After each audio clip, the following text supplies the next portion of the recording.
એક નવા જ ટેસ્ટમાં અડદનું શાક બનાવવા માટે સૌથી પહેલાં અડદ અને ચણાની દાળને પલાળી દેવાના છે.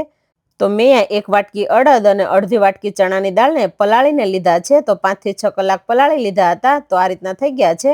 હવે બંને વસ્તુને બાફી લઈશું. તો કુકરની અંદર ઉમેરી અને 1 ગ્લાસ જેટલું પાણી, સ્વાદ અનુસાર મીઠું, ચપટી હળદર, 2 ચમચી તેલ, 1 ઇંચ આદુના ટુકડાને આ રીતે ખમણીને ઉમેરીશું અને 3 વિસલ થવા દઈશું.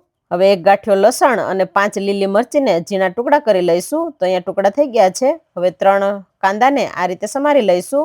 3 ટમેટાને પણ સમારી લઈશું. હવે કડાઈમાં તેલ ગરમ થાય એટલે લસણ અને મરચાં ઉમેરી દઈશું, આખું જીરું, હિંગ અને સમારેલા કાંદાને તેલમાં 2 થી 3 મિનિટ ચડવા દેવાના છે. હવે ટમેટાં ઉમેરી દઈશું અને સ્વાદ અનુસાર મીઠું, અડધી ચમચી હળદર. અડદ અને દાળ બફાઈ ગયા છે અને ટમેટાં પણ સોફ્ટ થઈ ગયા છે. હવે 1 ચમચી કશ્મીરી મરચું, 1 ચમચી રેગ્યુલર મરચું અને અડધી ચમચી ધાણા જીરું પાવડર. હવે બાફેલા ચણાની દાળ અને અડદ ઉમેરી દઈશું. સાથે એનું પાણી પણ ઉમેરી દેવાનું છે. 2 થી 3 મિનિટ શાકને ઉકળવા દઈશું. હવે ઉપરથી ઝીણી સમારેલી કોથમીર ઉમેરી અને ગેસની ફ્લેમ બંધ કરી દઈશું. તો અડદનું શાક બનીને તૈયાર છે.